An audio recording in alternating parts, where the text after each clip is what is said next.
Welcome back, my friends, to the party time that never ends. It's Major League So Rare, and we're back in black, baby. Dun, dun, dun, dun, dun, dun. Shout out to the cheap Adidas uniforms, by the way. 1 year into Charlotte FC's franchiseness, 1 year, 1.5, let's call it.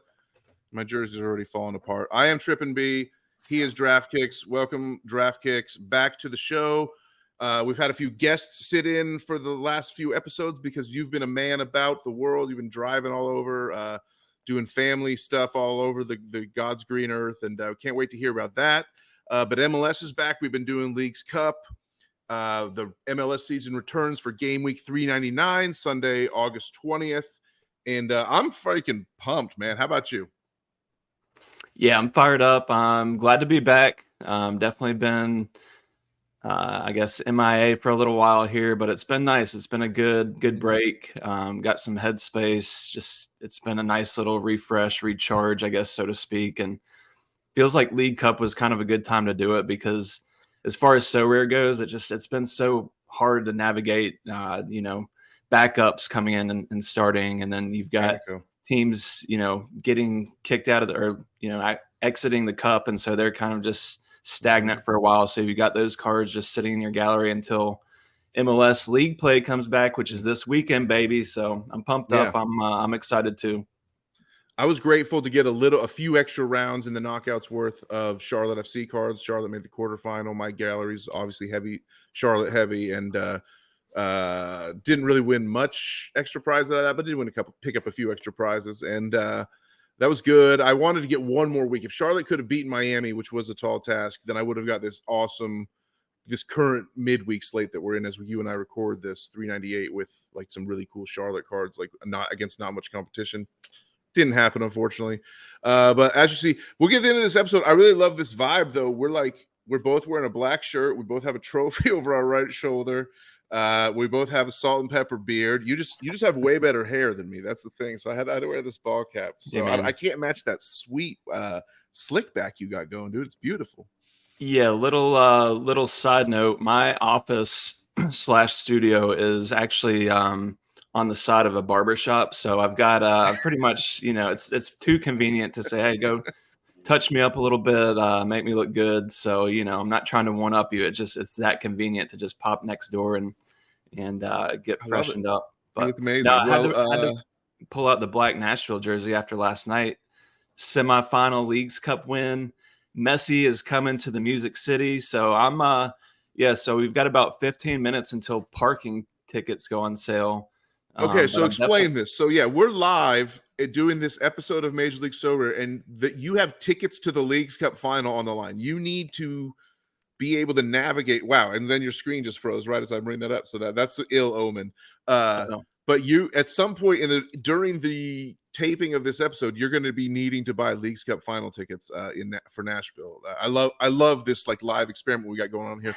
I got the caption up for DraftKicks story time because I just want to kick back and listen to you talk a little bit about some of your travels, some of your exploits, and how you kind of inadvertently missed a game week, and so you took a little bit of a break, a midsummer So Rare break for a moment. And then eventually led to one of the biggest moments in the history of FC CryptoKicks, DraftKicks, So Rare Club. Tell us all about it, sir.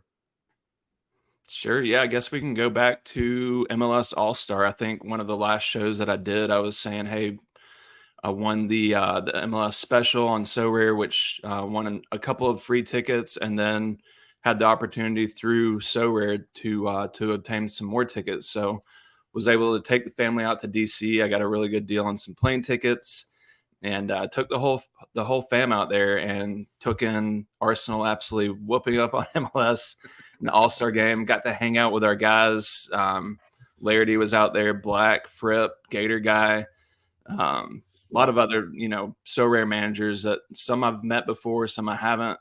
But it's always a good time when we have those meetups, and this time definitely did not disappoint. We drank some beer, watched some soccer, and just a couple of guys went home with some signed, like giant mega So Rare cards. I think Laird and PSU fans too. He was out there too. They both went home with a signed Carlos Heel super rare card. So like fathead style kind like of thing, like a giant, like cardboard. We were holding them up the skills challenge and stuff when Puge was out there, we were throwing him around in the air. So, wow. A couple of did PSU faint when Carlos signed his So Rare Fathead?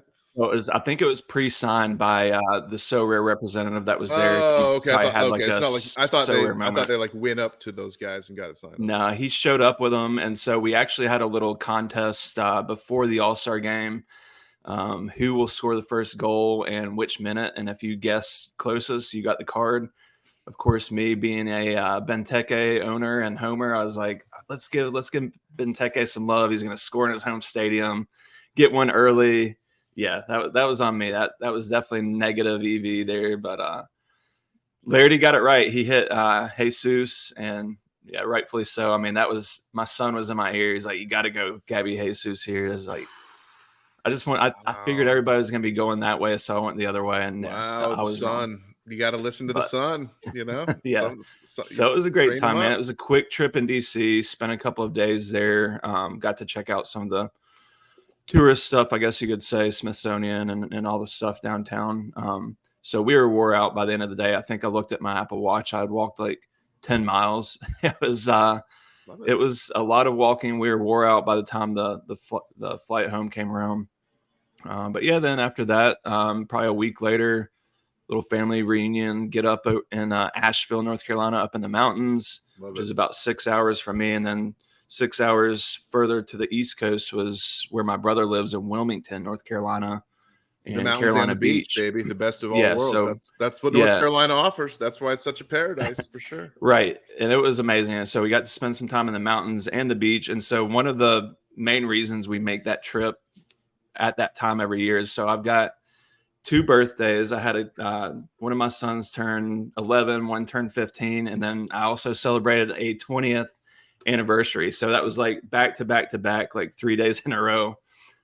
So yeah, we wanted to make sure we were celebrating as a family, just enjoying some good family time, and it was a good time, man. But after, unplug from the online world a little bit and enjoy. I definitely did that, and so yeah, even at the touch beach, grass, I think is what they say these days. I'm not sure. Yeah, get away from the digital chaos. But yeah, you mentioned it. Even while we were at the beach, and I think it was one of the last game weeks where the early deadline hit. And I might have had a couple of pops with my brother the night before and stayed up a little late.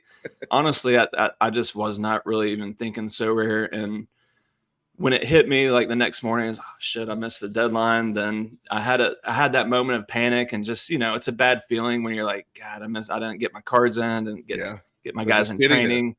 But honestly, the utility. They're not even training. Yeah. I'm not even getting XP. Wow. Yeah. I let it go pretty quick. I was able, just because Leagues Cup's been such a struggle for me, and I feel like I might have been able to fill out maybe 4 or 5 lineups, including some limited sides. So I was not too tilted when that happened. It was actually kind of just refreshing not to really be sweating like the whole weekend. And let it go. Sure. So no, it was a good time overall, man. But I'm ready to get back at it. I've been making some moves since getting back in the saddle. So I was going to say, like, the setup to this next part of the story is you were on a winning streak. You were hitting podiums like before this whole All-Star break / family reunion break / birthday break. Like, you were like in a winning mood. Like your club had never been hotter. Like you were pulling podiums, things were happening, and you've done something to make sure that continues now that MLS is back again, right? Oh yeah. Yeah. So I feel like Leagues Cup was kind of a good break to really look at the gallery and say, what could I do a little bit better here? What can I shuffle around? And what am I going to do to make sure I'm winning some more contests for the remainder of the MLS season? And yeah, it's pretty apparent, like Messi's feels like he's automatic game in, game out. I mean, it's not even MLS. That's just how he's been most of the time. And so, yeah, I've been keeping an eye on his price. I brought in a limited as soon as it was announced that he was coming to MLS, but I've just been trying to figure out a way to get his rare card just without just spending a pile of ETH. And so, yeah, I put together a package. I did have some ETH on hand, and so I ended up pairing it with some cards to throw an offer at Powell. And Yeah, it came in. You look at the trade, I think a lot of people say I lost pretty big time on it. Feels like I almost paid double for him, but if you want me to give you a breakdown, I It can. says double if you look at cash, like the sheer numbers of it. But let's actually break down what we're looking at here. Yeah, so Quentin Westberg, backup keeper. I think Dead his card. contract expires. Yeah. Not doing anything for my gallery. Going nowhere. You want to go down to Jong Sang Ben. That was kind of just a failed project. I was really high on him when he came to the league. You were the Ben guy. Reynoso, you were big on Ben. Big on Ben. But Ben, yeah, he's pretty much a reserve coming in last 15, 20 minutes a game now, not doing much. So I felt like that one once they brought in Pookie, it was like, yeah, Ben, you had your chance and it's over. Yeah, Pookie and Reynoso came back, and so just everything added up to where I was like, his value was dropping. So if I can get any value out of it now, then I'm for what it's throw it worth, in I'll this still trade. hold my Ben Rare. I mean, I might as well. He's so young, but he is a failed project at this point, which I went along with you on. So I've got a Ben Rare too, and so we'll see what comes of that. But then Pablo Ruiz, that was the big one in this that I think provided most of my value. If Powell Trader's looking at it, then he sees Pablo Ruiz in there. His last sale, I think, was like 0.625, and then he went and got injured 2 weeks ago in Leagues Cup, and the news. Yeah, I thought he was done. When I saw it, I was like, oh, great, this card. I was already panicking, trying to pawn him off on, whoever might bite. It was early in the match. He couldn't walk off the pitch, and he on crutches at the end of the game. And he was on crutches at the end of the game. Yeah, just the triple, the triple threat there. Yeah. And so, but then news came out and they said, oh, it's not as bad as originally anticipated. It might be 8 to 12 weeks. So I'm like, okay, maybe he comes back. We get something else out of him by the end of the season. 2 days ago, right after, honestly, like an hour after this trade goes through, Real Salt Lake posts an update that he had just underwent surgery and he's expected to miss like 8 months potentially. Yeah, he's out for months. Yeah, like he'll barely be back for the end of preseason, basically. Right. And then at that point, it's just hoping that he gets back quickly. Who knows? Sometimes that's a process, even get back on the field. So no doubt. Felt very fortunate there. It doesn't always happen like that. Sometimes I'm usually on the other end of that, but feels good. I also have a Pablo Ruiz Rare, and that one I'm keeping just because I missed the boat to get rid of it, to be honest. And I just so at this point it'd be pointless. So Lewis Morgan, another oft injured player that that one could come back to bite you. Maybe I know you're a big Lewis Morgan fan. You have his signed Rare, but like that one probably good to just dump off at this point, right? I'm like limited. Yeah, and that was one that I was like, okay, if I'm trying to get some value out of it, then maybe Powell considers like 0.2 for that card. I think his rares are selling for 0.025 or something like that, which and you look at the floor, he's reposted it for 0.5, and it's like it's never going to sell for that much, Same thing. Like he's got your Ruiz posted for 0.64, but it's never going to sell for that. So at this point, so so really, I mean, I just and on down the line, then like Tafari's one or Nkosi. I hate that you gave up on Nkosi. I do hate that you gave up on Nkosi. It's been so hit or miss, man. He's been so hit or miss when he bangs and he bangs, but it's just so hard to predict when he's going to come through with a 40 or an 80. That's fair enough, but I think that's good for cat mode, to be perfectly honest. As long as he's going to get right. 40. You're right. It was just he was close to that 0.2 range again. Then I'm just like, all right, if I can get that out of him, get that kind of value out of him, then I'll give it up. But reposted for 0.3, but last sale 0.17. So yeah, exactly. You're trading guys away who are trending down, and you're getting the greatest player of all time. So no one can really be mad about this trade, in my opinion. You did say you kept a Ben Rare. Did you have another Ben Rare? Because I see Ben in here at the very bottom of your stack as well. Oh yeah. I went on a Ben spree when he was first announced. I think I've got a Ben Rare still in hand. You went all in on Ben, and it turned out to be the Zhong move, unfortunately. So there's my alarm for parking tickets. Yeah, I gotta shift over to Ticketmaster real quick. It's ticket time. I love it. Well, not for nothing, you did include 0.4 ETH in this cash, so it was a big trade. You brought in Messi. Messi continued to bang. I'm just kind of going to talk my way through. Are you indisposed for tickets right now? Are you like hyper? No, I just got to log in, and I'm these are just parking tickets right now. So I'm just if anybody's been to a Nashville game, then you know that parking is an absolute circus over there, which What's the hopefully Uber they situation? improve on. Can you cab in or no dice?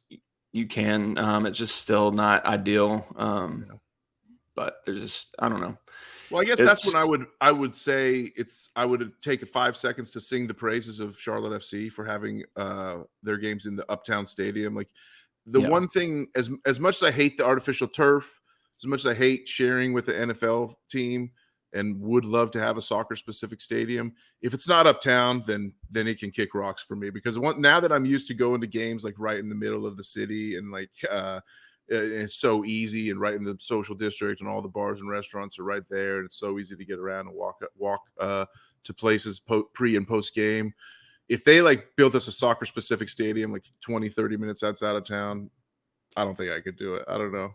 Geodis is not horribly outside of town, right? Geodis is no. I mean, you can see downtown from Geodis. It's just kind of on the outskirts a little bit, and so yeah, it's one of those where if you don't pay the 30-40 bucks for a parking ticket, then you're gonna be getting the rag treatment. Everybody's trying to get you in their drive. I mean, you see houses all along the neighborhoods out there, just cars, and obviously you would hope to be able to trust whoever you're paying that 20 bucks for, but it's not an ideal place Right.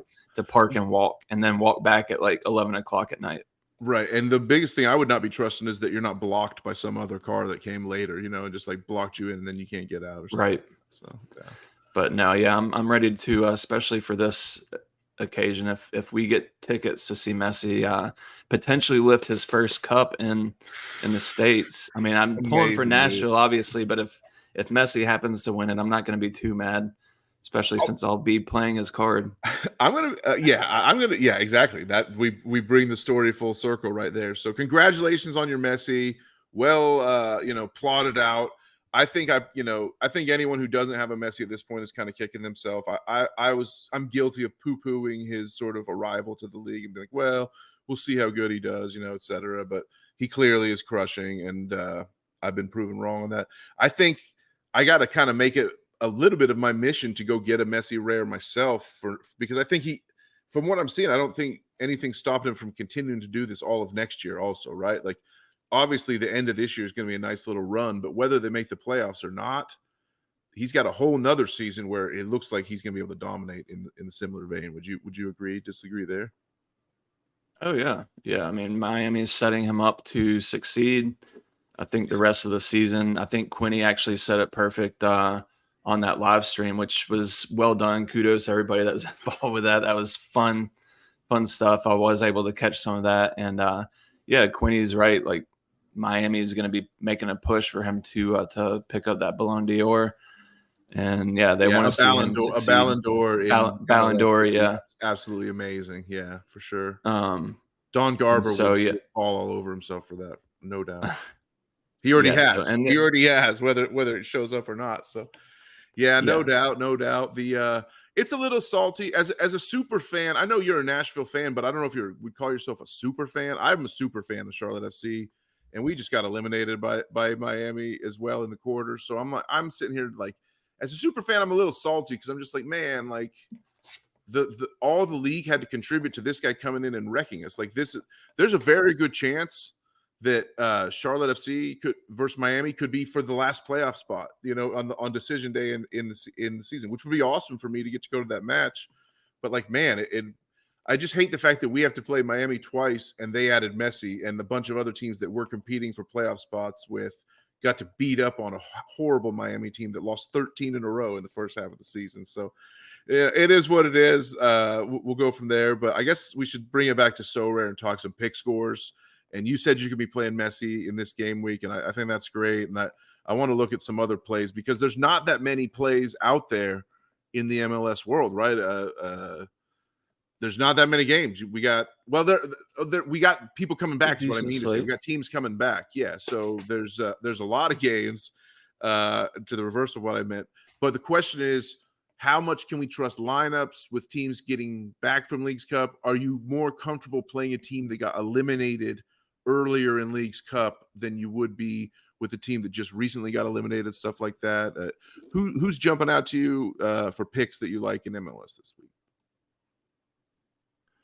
I mean, I think you got to go back to the top. I mean, you see Buanga there. LAFC has a good home matchup against Colorado. Yep. I think The Red Nuts Bulls are actually, Discord. yeah, like Red Bulls matchup at home against DC. And so I'll be rolling out. I've got Van Zier. He's one of my Zier's few there. forwards that he's been a little hit or miss too this season, but I feel like he's starting to come around. And Lewis Morgan, like you said, is back, and Frankie Amaya has actually been good too. And so Red Bulls, I like their defensive options. We can hit on that later during the definite decisives. Yeah, I'm looking at my boy Savarino, one of my most important cards. I have a super rare and rare forward cards of Savarino, so he's always in play for my big lineups. And away to LA Galaxy, he's been hit or miss away. It's like, can I trust that Sava's going to play with RSLs? You know, having a couple weeks off before the matchup, who knows? But we'll see. You know, Lucho Acosta, I think, is going to be a nice play. Columbus is going to be really weird as they start to take shape without Zelarayan, obviously, right? Like they brought in some more talent with Gressel, obviously, and they're going to be good, but it'll be interesting. Cincy Columbus, that's a real fun match this weekend. That's one to watch, whether for Sorare purposes or not. But yeah, the rest, as we get down to sort of the bottom of the A's here, you know, do you think Houston keeps it going? You know, they were eliminated by Charlotte in the Leagues Cup. Are there any teams you're looking to see sort of like get a bounce, you know, from the tournament, or you know, what are your thoughts there? All right, parking ticket secured. So sorry, I can jump back. Okay, Well, I was asking you a deep philosophical question as I scrolled through this page, but I'm yeah, glad you no, got your I parking was ticket. yeah, I was keeping up with what you're saying, and so I think one thing that I've been doing lately is I've been kind of looking a little bit more at the actual conference tables, conference standings, and then also, especially when I'm going in to look at some of these so rare players that I'm scouting, then seeing how many, you know, what their home and away schedule looks like going forward. And so looking at it, I mean, obviously Miami's not playing this coming weekend, but they've actually got a pretty tricky schedule coming up. After that, then yeah, I mean, I want to start honing in on some of these teams that are on the playoff bubble over the next couple of weeks. You're talking about The like extra utility, right? Yeah, Columbus. I mean, they've got Diego Rossi in the mix now too, so that should be interesting. Right. Julian Gressel, since we've talked, then he's now a defender, or not defender. Now he's a Columbus Crew player. Right. I mean, he has defender so, cards. He has midfielder cards, right? Yeah, he's got So you've got teams like Columbus, Atlanta, Chicago, DC, Montreal, New York. I mean, even Charlotte's still in the mix, I'd say. So, yeah, I'm worried about Charlotte. The sheer number of points and the schedule. Like, we have a ton of games against top 5 teams in the league, so it's the schedule does Charlotte no favors, unfortunately. But we'll see. I'm not going to give up hope. I just as you're talking, keep saying what you're saying. I liked where you're going. I moved the pick score page as I scroll over to the defenders pick scores, just so we can see some of the top defender picks as you keep going. Yeah, well, I was saying, I think too on the Western Conference, I mean, the standings are so tight. Like you're talking about from even maybe 5 where Austin sits right now down to, so Austin's on 32 points.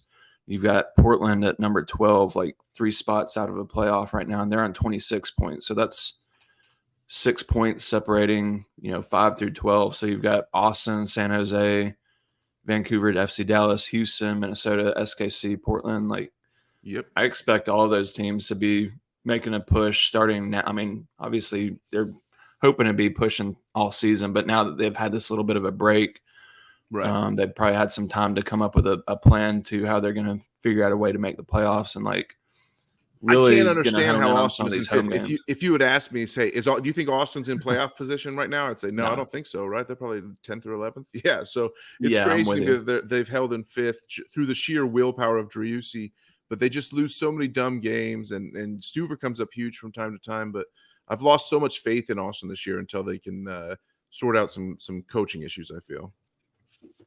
It kind of shocks me, I guess, to see them up there. With Diego Fagundes gone, could Driussi finally get some set pieces, do you think? Or what do you believe there? Yeah, it'll be him or is it Kolmanich at left back for them now? No, Zan the man's out for the year. He's hurt. So Gallagher's the other one that they brought in. I think Gallagher's taking some sets, right? Yeah, I think so. But there's I've always just wondered why Driussi's not on the right now for them. That's just always been my thing. So yeah, it's possible, I guess. I mean, I've seen him standing over some free kicks for sure. What can I think of? Minnesota, you feel, is probably going to make a run towards the playoffs now that Reynoso and Pukki are, clicking. I think Austin has a potential of slipping down. Seattle, I could see slipping down. Salt Lake without Pablo Ruiz is gonna struggle to be as good as they have been. I think we've all kind of wondered how Salt Lake was doing it. Now, to that having been said, Salt Lake is a pretty deep team. It's they can step in, but Houston, I don't know if they hold. So if I'm looking, who's a team that you think Minnesota that's currently in the top 9 that Minnesota would replace? Who's the most likely in this to be replaced by Minnesota in the current top 9? Maybe Houston. I mean, right there, it's an easy one to say, but Houston could. They had such a nice run early in the season. I just don't know if they can keep that up. But real quick, Adam Lundqvist was the one I was thinking of. Instead of Lundy, Kolmanich. Yeah, of course, DFS legend, Adam Lundqvist, yeah, and he's stood over some set pieces, so it could end up being him. Could be Rigoni if he gets some more playing time. Please, Wolfie, if you're listening, Josh Wolf, I know you are. You've heard what I said about you, and I apologize, but please put Driussi on set pieces. I flipped it over to the East here so we can talk about that picture. Just as you can see, Charlotte needs 4 points with a game in hand to get into the 9th spot, but the schedule is really rough for Charlotte, like I said, and they have to jump multiple teams to get into my whole thing is if Charlotte was chasing just one team for the playoffs, it'd be a race. But as of now, they're kind of just trying to emerge from a pack, which is rough. Chicago Fire, they're a smoke and mirrors team, I think. DC United, these teams are catchable and gettable, even Atlanta. Although one thing, here's where a good place to take the conversation. One thing we were all convinced of when the season started was that Thiago Almada was going to be gone in the summer window. And it hasn't happened. And there's still 2 more weeks in the European window. But do you see Thiago Almada leaving? At this point, it seems like he's here for the rest of the MLS season. No? Yeah, I think he's set for the rest of the season. And with Atlanta in a playoff spot right now, then Giacomakis is back, hopefully healthy. They haven't looked great, but I feel like they're a team that they've got the pieces in place to keep that playoff spot. I love it. Well, Miami's going to be chasing it down too from the bottom of the pack in the East. We know I think they're trying to win. If they can win 10 in a row, they might actually have a chance. We're going to get to the definite decisive shortly, but we had one more topic we wanted to get to, and I made a little artwork for this to set this up, and it is Europe. Is it time? I'm in the Major League Sorare Discord. It's a Discord created and dedicated to the love of MLS. It's by MLS for MLS for the purpose of MLS. But here we are seeing a lot of screenshots with a lot of European players, and I'm just as guilty. I have a lot of European players going, and I'm posting my joy and my pain with the Euro guys mixed in with the MLS guys. But I wanted to talk a little bit before we go about Eyes on Europe. What's the future of this show, of the conversation in the Discord, as MLS starts to hit its stretch run? Do we start to look towards Europe and focus more on Europe? Is that something worth talking about on this show? Do we keep it Major League Sorare 100% of the way? And just thoughts on that. I want to hear from you, DraftKicks. I want to hear from audience members, viewers, listeners in the comments. I want to hear in the Discord votes and things like that, and conversation. What do you think?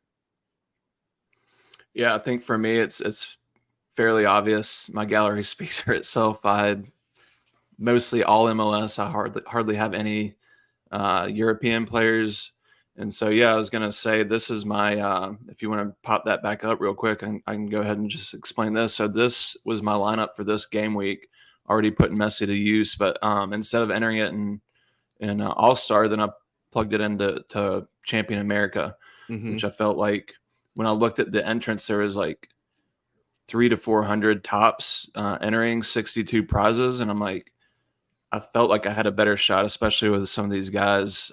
Even though I don't love playing Messi against Andre Blake, and we can see how that turned out with Blake's 4.5 points for me, but still looks like I'm going to be set up for maybe a tier 3. Hopefully, could turn into a tier 4, but I think this contest is 93% complete. And so that's this is kind of with my a mid game from Brujo and an absolute bottom of the barrel game from your goalkeeper. So yeah, and this is kind of Messi my didn't mindset. even really I score think that well, right? That was not a great Messi score. Yeah, he had a goal. I'll take it. But yeah, this is kind of where I'm going with this, is that I feel like, especially with having a Messi in hand, like I'm going to be way more competitive playing Messi in America than I would in All-Star Rare or All-Star Global, whatever. And so, yeah, I'm still gonna focus on MLS, especially with Messi. I feel like that just gives me an edge. Anybody that has Messi is probably going to be playing him in Global. Maybe people have the same idea as I do to attack America, but that's my hope, is that Well, if they watch this video, they do now. he podiums something for me in America. And so, yeah, I'm geared up to try to finish the season strong here. On Sorare, on Major League Sorare, hopefully no more super long hiatuses. But no, it is what it is, baby. We do what we do we do this for fun, not for a living. So we just appreciate everyone that enjoys it, and thanks for those who are. Do all the liking and clicking and subscribing for sure. But we're gonna do this out of the joy of our hearts for the most part. Kick that like button. Yeah, yes. But kick it in the face, man. But no, I definitely see where, obviously with Europe there, and then it just gives you more opportunities to, if you do have the cards, if you are locked in on that, then yeah, of course you're going to be playing those contests and shifting some focus there too. The flip side of the conversation is, like, we know how much I love to brag about MLS versus the world, and playing your all MLS lineup in All-Star division is the ballsy move, is like the shows that you have, you're not afraid, et cetera, et cetera. But it gets a little tougher now that when we were first talking about that, it was like the end of the European season and things were winding down, and we were seeing weird lineups in Europe and things were already clinched. And so you had a little less to worry about. Now, against the front end of the European season, where all these teams are going all out to set a tone for their new season and things like that, it can be a little tougher. Scores definitely, I feel, are up the last 2 weeks. I don't have any data to back that up, or data, however you want to say it. But I do feel that scores anecdotally feel higher and tougher to get rewards last couple of weeks with Europeans back. So it's interesting. I think the idea of studying the entrance versus the number of prizes, and not only that, but don't dig just into the sheer number of prizes, but look into like how many tier 1s, how many tier 2s, and like what's a realistic place where your lineup can get, and tailor your attack mode to that. I want to just before we go, we're going to do the definite decisives, but Samuel Surge, that was a nice pickup for you as well. You got him right before Messi. Can we look at that trade real quick and just see how that worked out? Yeah, I'm glad you brought that up, man. Another Pavel move. Say, like, how about I call him, so everybody knows Johnny on the spot. I'm calling him Sammy on the spot, because he's not even started a game for Nashville yet, but coming off the bench, he's scoring goals. I think he's had a goal. Had a golden assist last night. But yeah, that was another one that I've been making some deals with Powell Trader, that's for sure. Yeah. And he had one sitting in his gallery. And so, yeah, this was another one where I was like, gave up a lot of cards that just have no meaning to me, really. Right. Just dumping backup goalkeepers in limited and stuff like that. Someday you could flip those for nice, returns, but in the end, why not go get a Sammy Surge who's going to help you win prizes like he did this week? And this is one that you're already a winner, right? Like the valuation that day, you paid double, and yet now you're the cash plus averages, now you're up double on Pavel just with that trade. So shows what the right trades can always do for you, for sure. Yeah. Well, and his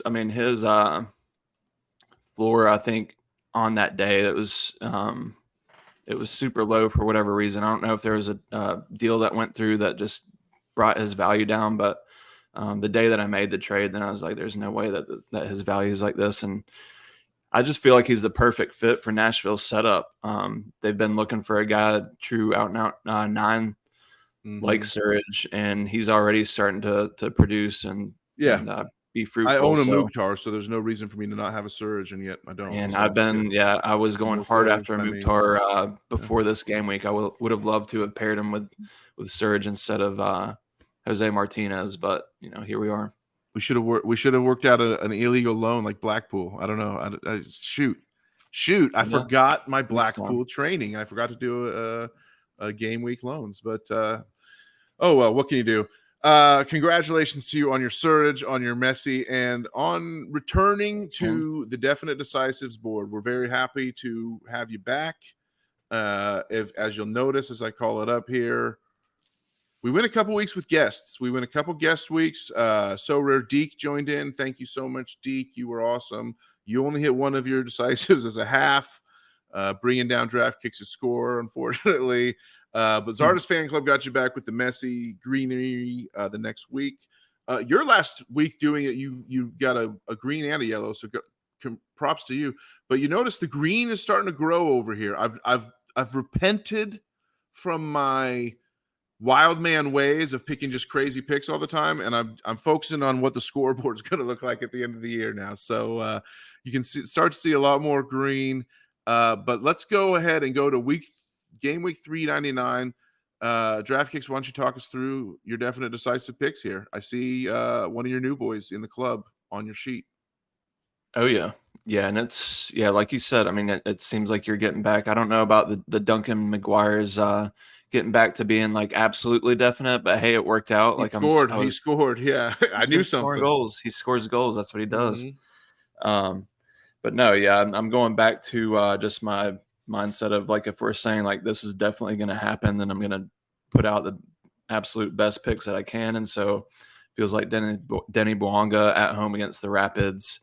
He was scoring goals in Leagues Cup. That's what he does. So it feels like let's go back to the well. I think he was my last on the last show that I did a definite decisive. He was my guaranteed goal. He got me an assist, like he said there. So let's see it turn green this time instead of yellow. He was MVP form to start the season, then started to dip a little bit before the Leagues Cup, and then seemed to find his form again in Leagues Cup. And I think he's going to be dangerous back to MVP form the rest of the season. Obviously, Messi with the assist, we got to love it. Yeah, Messi assists. Obviously, we could see a goal there, but I wanted to work Bouanga into the mix. I feel like Bouanga's got a better chance at scoring a goal than giving an assist. Messi could do either. Sure. Heck, I thought you were considering putting Messi in for your could-be clean sheet. So what can you do? At one point, I did consider it. Why Coronel? Coronel, just the matchup at home against DC, and it feels like he's always, if he's given up any goals, it's usually just like a 1-goal game. Like, feels like DC, Taxi's obviously gone now. Not like he was a world beater, but he's out of the equation. They just don't. Their attack just does not make me. Yeah, I just feel like Cornell's like. If you're looking at the matchups this week, then it feels like he's the most obvious one that you're like, oh yeah, matchup at home against DC, then he's the guy. So I love it. I'm rolling with it. Well, I also am guilty as charged in terms of putting Messi on my sheet for an automatic assist. I had to have it. I also think Hanny gets a goal. Hanny's in fine form as well, and he had a goal cruelly stolen away from him by VAR last night. Scored a golazzo that was ridiculously ripped away. So I think he gets one in the final as well. He's a big game player, and I hope you're there to watch both of these guys get on the board decisive-wise. Finally succumb to I guess like kind of like what is it, Clockwork Orange or whatever, where they just like torture you and force you to like watch these images nonstop. I've been subjected to so much Taylor Twellman telling me that Roman Berkey is the best goalkeeper in MLS that I finally decided to get on board and nab Berkey for a definite decisive. So you heard me crap on Austin earlier in the show. I think Berkey's got what it takes at home to get a clean sheet shutout over Austin, but hopefully that ends in a 0-0 draw because I don't want to see St. Louis picking up any more points either. That they are a team. St. Louis is playoff spot is almost locked in, but not quite guaranteed. So we shall see how that works out. Look forward to a lot of playoff talk as we go down the stretch run with you, DraftKicks. Look forward to strong finish to the season for the show. You know, we've been kind of hit or miss, as you mentioned, as you alluded to earlier, but we always do it for fun, and we always have fun when we're here. So hopefully everybody has fun with us, and we will be back almost 100% for game week 401. A milestone game week 400 being played out in a midweek. I don't know if that kind of sucks, but game week 401 should be exciting. Yeah, absolutely. Glad to see the league getting back, picking up some steam again. I'm ready for Leagues Cup to be over with. Hopefully go out with a bang, see Nashville lift a trophy. If not, see Messi lift a trophy. But big thanks to you and anybody else that's jumped on to kind of keep this thing moving. Shout out to everybody in Discord that's still kind of sticking with us through the summer slog, I guess you could say. And yeah, man, just happy to be back. Good luck this weekend, guys.